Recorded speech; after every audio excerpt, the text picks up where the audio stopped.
കുണൽ കിങ്കിണീ ജാലകോലാഹലാഢ്യം ലസൽപീതവാസോവസാനം ചലന്തം യശോദാംഗണേ യോഗിനാമപ്യഗമ്യം ഭജേഹം മുകുന്ദം ഘനശ്യാമവർണം.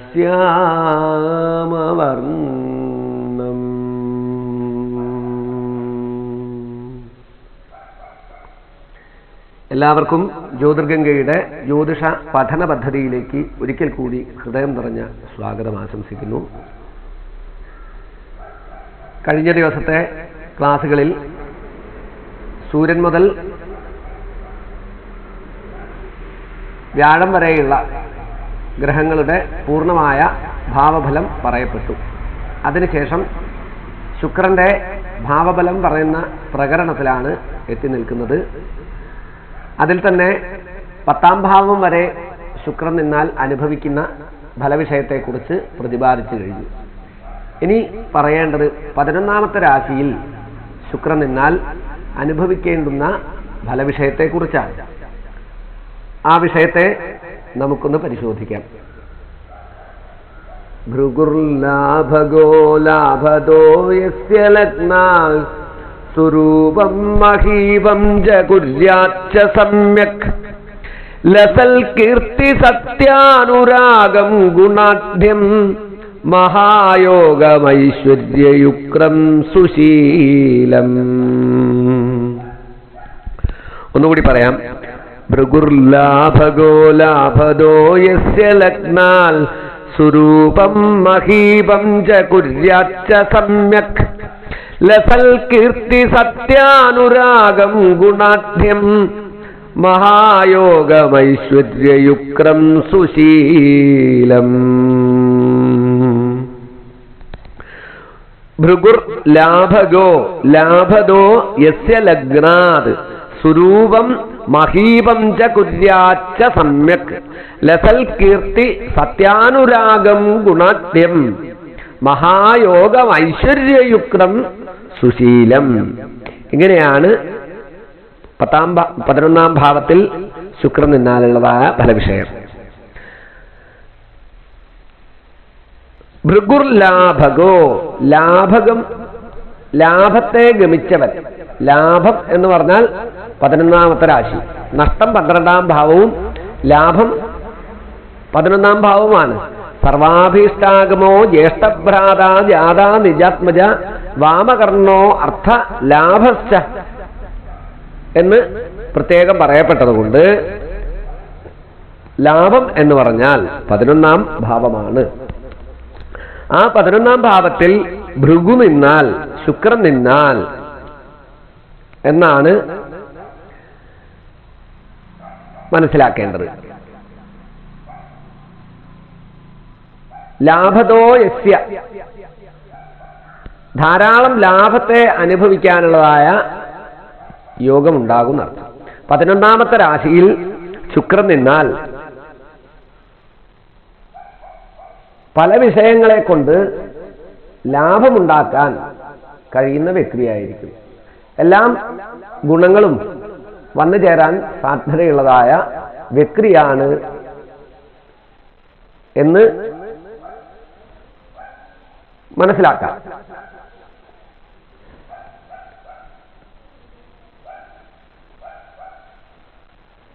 യസ്യ ലഗ്നാത് ലഗ്നത്തിങ്കൽ നിന്ന് യസ്യ ലഗ്നാൽ ലാഭകോ ഭൃഗുർ ലാഭത എന്നാണ് അർത്ഥം വരിക. യാവനൊരുത്തന് ലഗ്നാൽ ലാഭഭാവത്തിൽ ഭൃഗു നിൽക്കുന്നുവെങ്കിൽ ലാഭത്തെ ഉണ്ടാക്കുന്നവനായിരിക്കും എന്നാണ് അതിന്റെ അർത്ഥം. ഇനി 2ാമത്തെ വരിയുടെ അർത്ഥത്തെ പരിശോധിക്കാം. സ്വരൂപം മഹീപം ജകുര്യാച്ച സമ്യക്. സ്വരൂപം നല്ല ഭംഗിയുള്ളതായ രൂപസൗന്ദര്യത്തോട് കൂടിയവനായിരിക്കുന്ന അർത്ഥം. ആര് കണ്ടാലും ആകർഷിക്കപ്പെടുന്നതായ സ്വഭാവ ശരീര ഗുണവിശേഷത്തോട് കൂടിയവനായിരിക്കും എന്നാണ് സ്വരൂപം എന്നുള്ളത് കൊണ്ട് ഉദ്ദേശിക്കുന്നത്. മഹീപം ച കുര്യാച്ച സമ്യക്. രാജാവിങ്കിൽ നിന്ന് പ്രശസ്തിയോ പ്രശസ്തി പത്രമോ അഥവാ പട്ടും വള പോലുണ്ടാവുന്നതായ കാര്യങ്ങളോ ലഭിക്കാൻ ഇടവരും. രാജപട്ടം ലഭിക്കുക എന്ന് പറയുന്ന അവസ്ഥ ഉണ്ടാകും. സമ്യക് വീണ്ടും പ്രകാരം എന്നർത്ഥം. കുര്യാത്ത് ച സമ്യക്, സമ്യക്കാകും വണ്ണം രാജാവിങ്കൽ നിന്ന്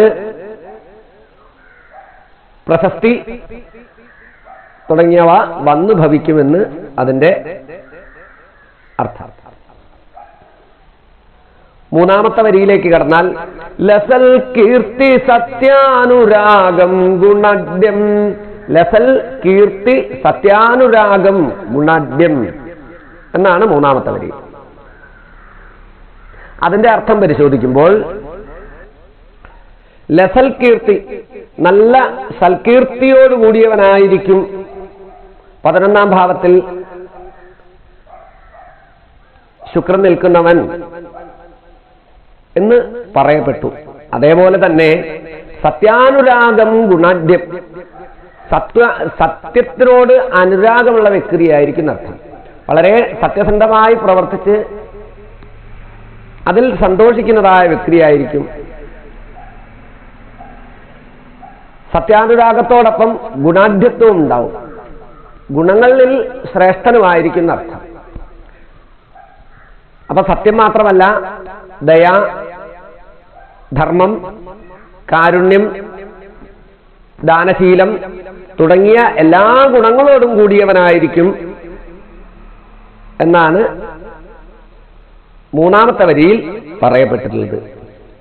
നാലാമത്തെ വരി മഹായോഗമൈശ്വര്യയുക്തം സുശീലം. മഹായോഗമൈശ്വര്യയുക്തം സുശീലം.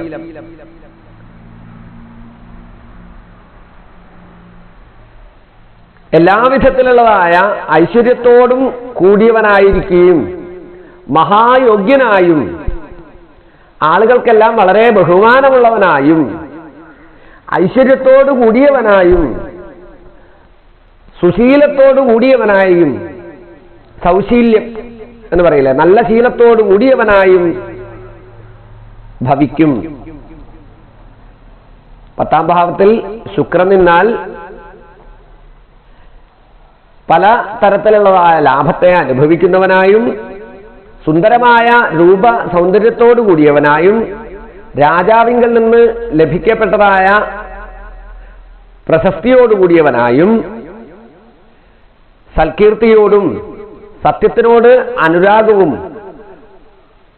ദാനധർമാദികളിൽ ഉണ്ടാവുന്ന ഗുണത്തോടു കൂടിയവനും മഹായോഗ്യനും ഐശ്വര്യയുക്തനും സുശീലനുമാ ആയിരിക്കുമെന്ന് പറയുന്നു.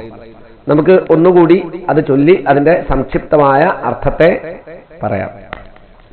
ഭൃഗുർലാഭഗോ ലാഭദോ യസ്യ ലഗ്നാൽ സ്വരൂപം മഹീവം ജഗുര്യാച്ച സമ്യക് ലസൽ കീർത്തി സത്യാനുരാഗം ഗുണാഢ്യം മഹായോഗമൈശ്വര്യയുക്തം സുശീലം. ജനന സമയം ശുക്രൻ ലഗ്നത്തിങ്കൽ നിന്ന് 11ാം ഭാവത്തിങ്കൽ നിന്നാൽ പ്രവൃത്തികളിലെല്ലാം വേണ്ടും പോലെ ലാഭമുണ്ടാകും. ശരീര സൗന്ദര്യം ഉള്ളവനായിത്തീരും. അവന് രാജപട്ടവും ലഭിക്കാനിടവരും. കീർത്തിമാനായും സത്യവചനത്തിൽ നല്ല അനുരാഗമുള്ളവനായും ദയാ ദാക്ഷിണ്യം മുതലായ ഗുണങ്ങളെ കൊണ്ട് പരിപൂർണനായും വളരെ ഉപായവും മനസ്സമാധാനവും യോഗാഭ്യാസവും ഉള്ളവനായും പല പ്രകാരത്തിലുള്ള ഐശ്വര്യങ്ങളോടുകൂടിയവനായും ഭവിക്കും. അവന് ശീലഗുണം വഴിപോലെ ഉണ്ടാകുകയും ചെയ്യും. അപ്പൊ ഇതാണ് 11ാം ഭാവത്തിലെ ശുക്രൻ നിന്നാലുള്ള ഫലം. അടുത്ത ക്ലാസ്സിൽ നമുക്ക് 12ാം ഭാവത്തിൽ ശുക്രൻ നിന്നാലുള്ള വിഷയത്തെ പ്രതിപാദിക്കാം. ഇപ്പോൾ തൽക്കാലം നിർത്തുന്നു. എല്ലാവർക്കും ഒരിക്കൽ കൂടി നമസ്കാരം.